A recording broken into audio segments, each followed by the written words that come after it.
Today we were discussing about the neurohumoral transmission. Neurohumoral transmission means a chemical mediated nerve transmission that was being dealt us by yesterday.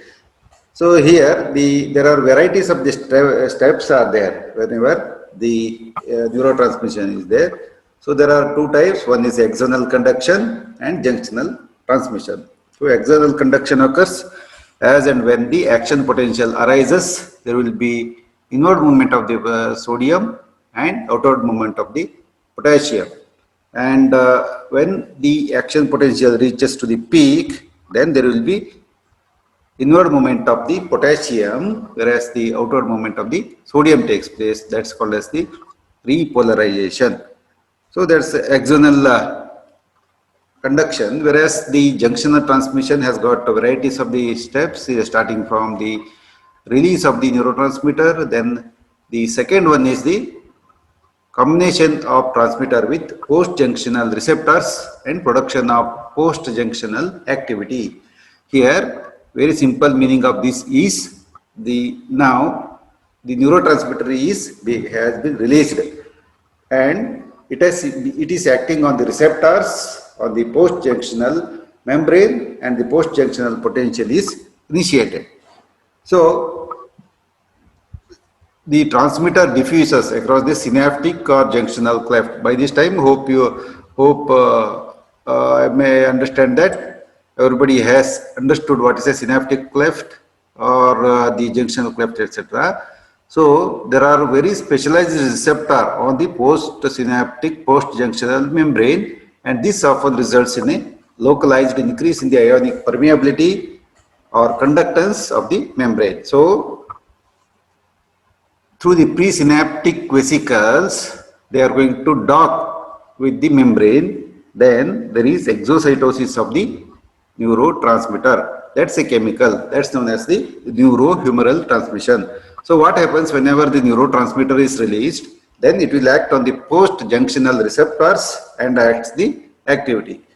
So there are three types of the permeability change occurs. One is a generalized increase in the permeability to cations, means the positively charged ions, especially sodium and calcium.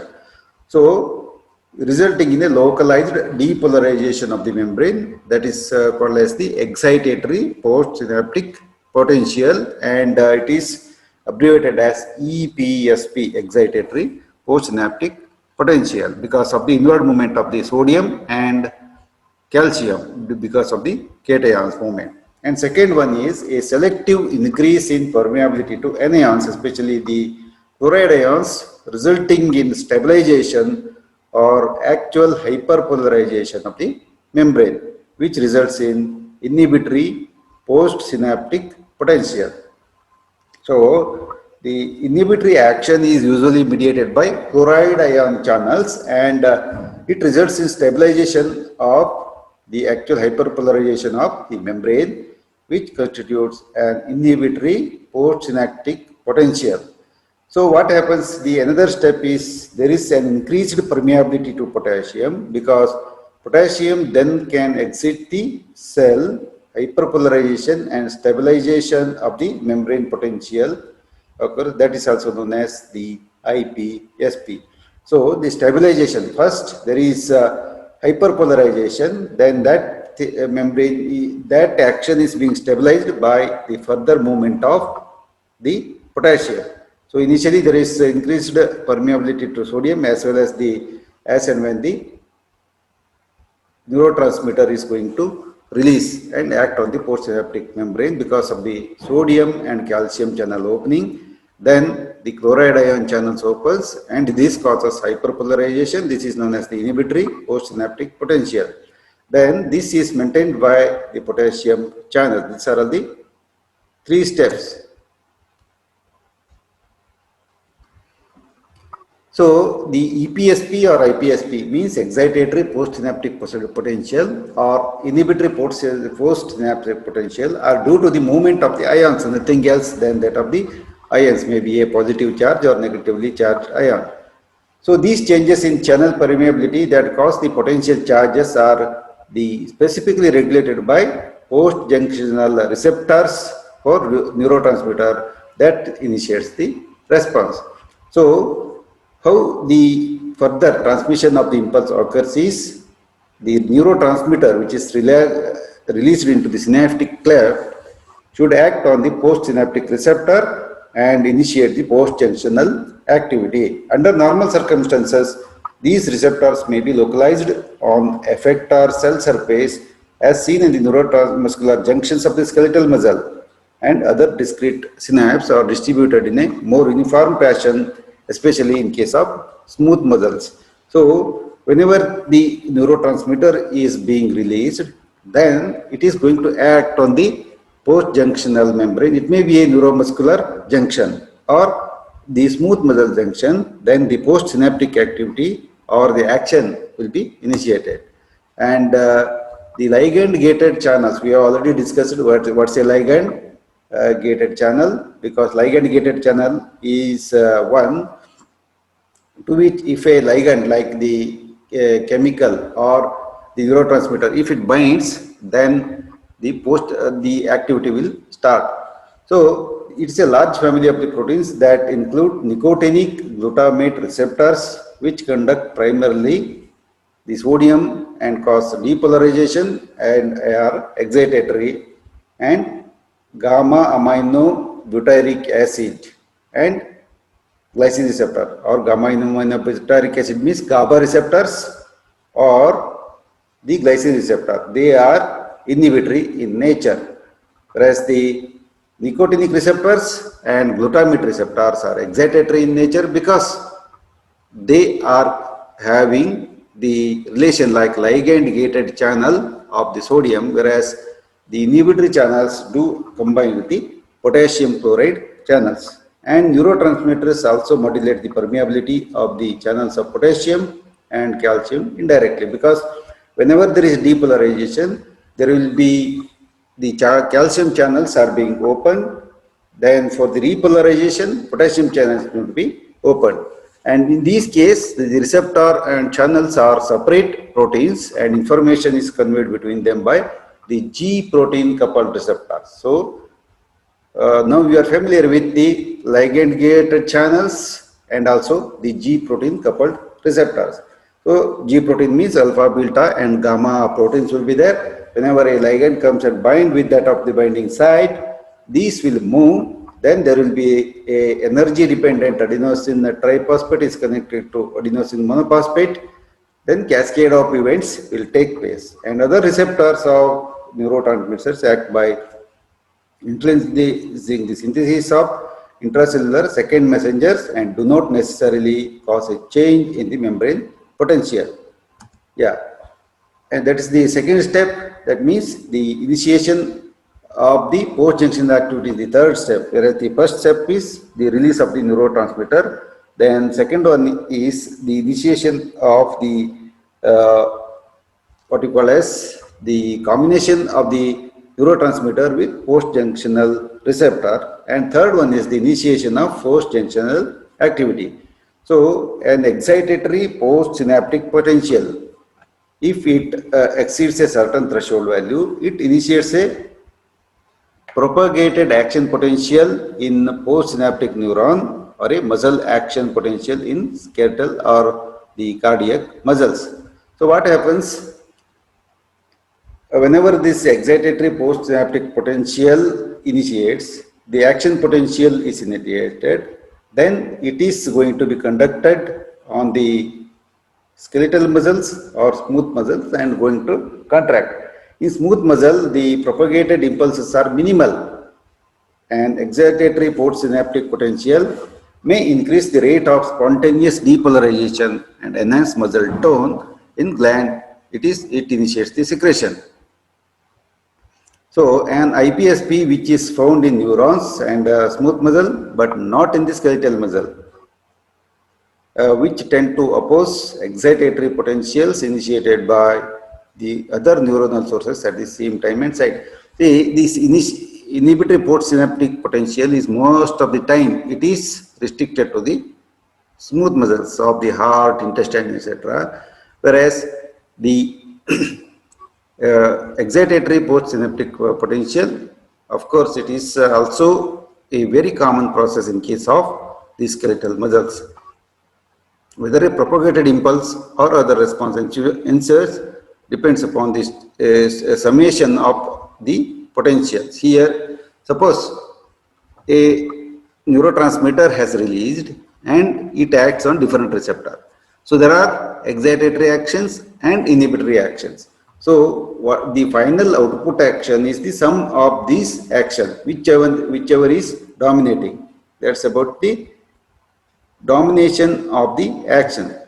And the fourth one is the destruction or dissipation of the neurotransmitter. So whenever the neurotransmitter is released, uh, so if it is there for continuously for long time, then there is chance like the fasciculation, continuous twitching or continuous inhibition, both are not required. That's why the neurotransmitter should be dissipated or destructed in the post-junctional membrane. So when impulses can be transmitted across junctions at frequencies up to several hundreds per second, it is obvious that there should be an efficient means of disposing the transmitter. So whenever large quantity of this neurotransmitter is being released, just like acetylcholine and norepinephrine, there should be a mechanism to remove all these unwanted debris, etc. So that's why the destruction or dissipation mechanism is present. And most cholinergic junctions involved in rapid neurotransmission, acetylcholine esterase is the enzyme which destructs the acetylcholine into acetic acid and choline, very in a flash-like moment. So, if the acetylcholine esterase, which is an enzyme which is responsible for the destruction of acetylcholine, it is inhibited, then a lot of acetylcholine is accumulated and it is diffused to the surrounding site for the destruction, final destruction. Under these circumstances, the effects of acetylcholine are potentiated and due to it is prolonged. If acetylcholine esterase is inhibited, then the action of the acetylcholine is potentiated or it is prolonged. Both may happen. Yeah, here you can very clearly see that whatever I have explained in the previous slides, it is diagrammatically here represented. So this is the presynaptic membrane. Then these are the synaptic vesicles. So synaptic vesicles do contain the neurotransmitter. And usually what happens whenever there is an action potential arises, so all these docking complexes like RAB3 proteins, sterimetocystine and many other docking complex like syntaxins, etc., they are going to act and there will be fusion of the molecules with that of the axonal terminal here. Then there is exocytosis of the neurotransmitter and the neurotransmitter acts on the post-junctional membrane. So whenever the neurotransmitter is released, it is going to act on the presynaptic receptors and there is chance that neurotransmitter reuptake is taking through the pump because it is energy mediated and it requires a pump or the carrier molecule, and once again it is this is known as the reuptake 1 and it is going to be stored inside the vesicle, that's also known as reuptake 2. So here then the released quanta of the neurotransmitters are going to act on the neurotransmitter receptors, maybe if it is adrenergic receptors, cholinergic means cholinergic receptors. So they are going to act on the receptor and initiate the post-junctional activity. So this may be another neuron or maybe a effector site, just like the smooth muscles or skeletal muscles. So what happens? Depending upon the type of the receptor present, there will be either inhibitory action or the excitatory action.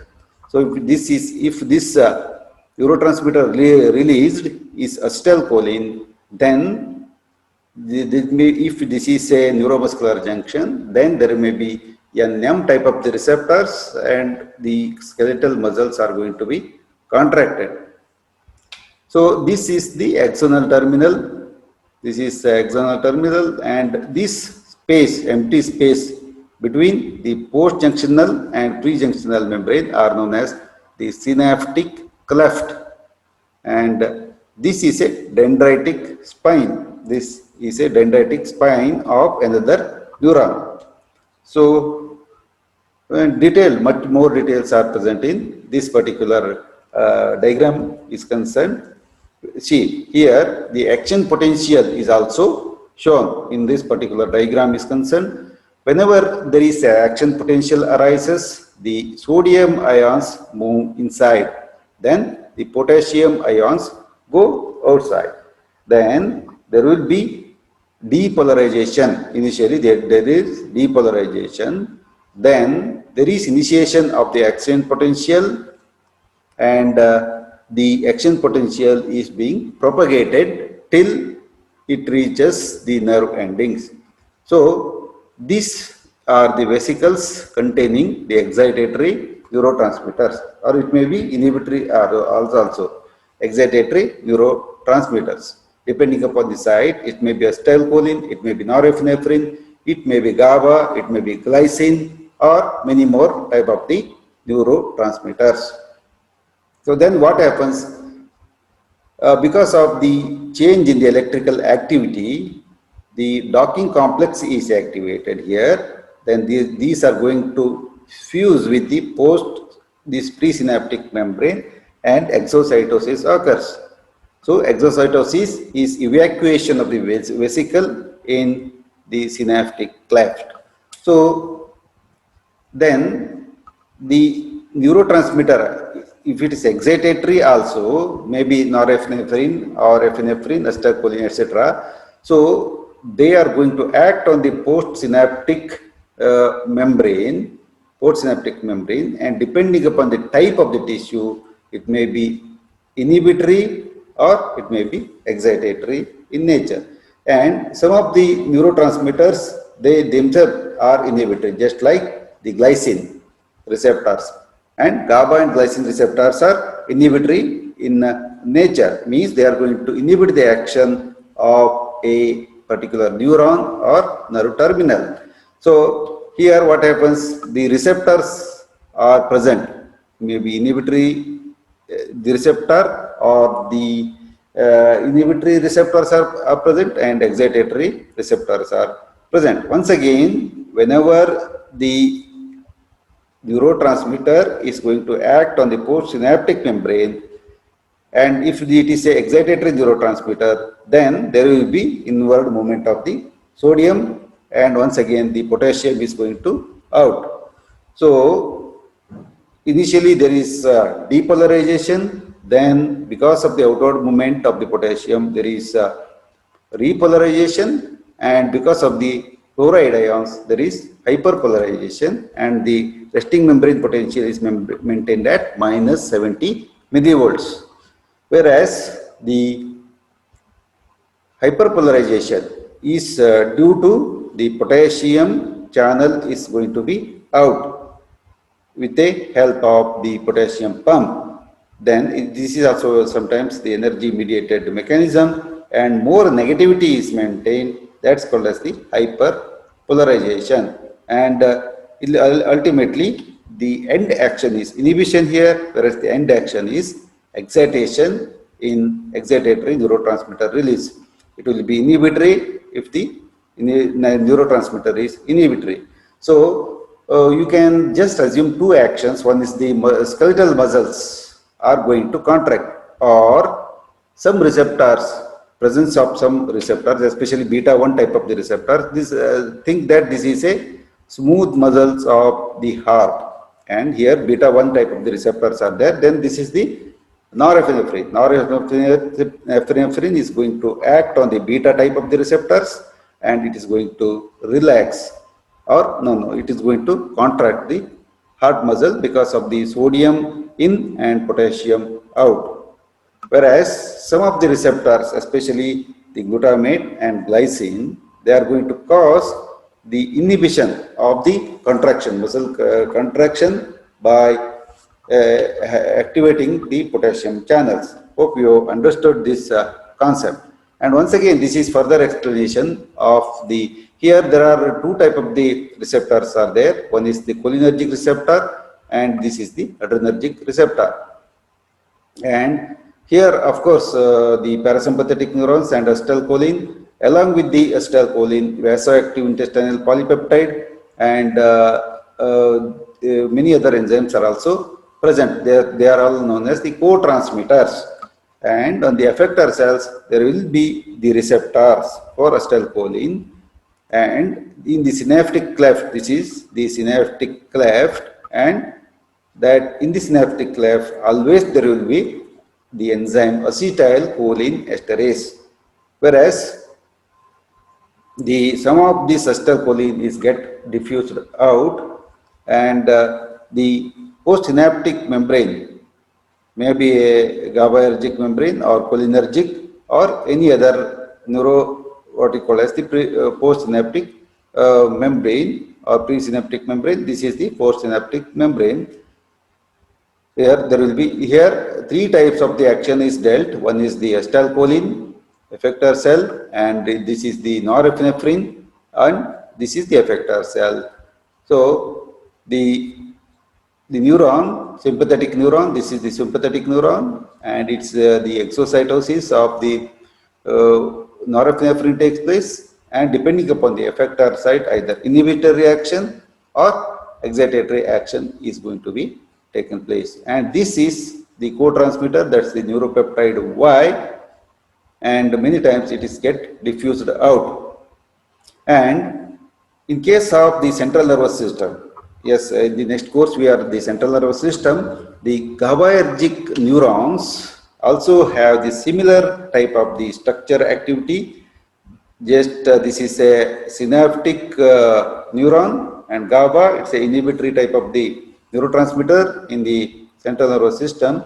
It is going to act released, and it is going to act on the postsynaptic membrane. Usually the destruction occurs by diffusion out, whereas here a specific enzyme is present in the cholinergic system, that's acetylcholine esterase. Of course, in case of adrenergic nervous system, it's a little bit lengthy process of the destruction of the neurotransmitter. Most of the time it is uptaken back, whereas this is what you call as dissipated due to the glial cells, especially the GABA, glycine, etc.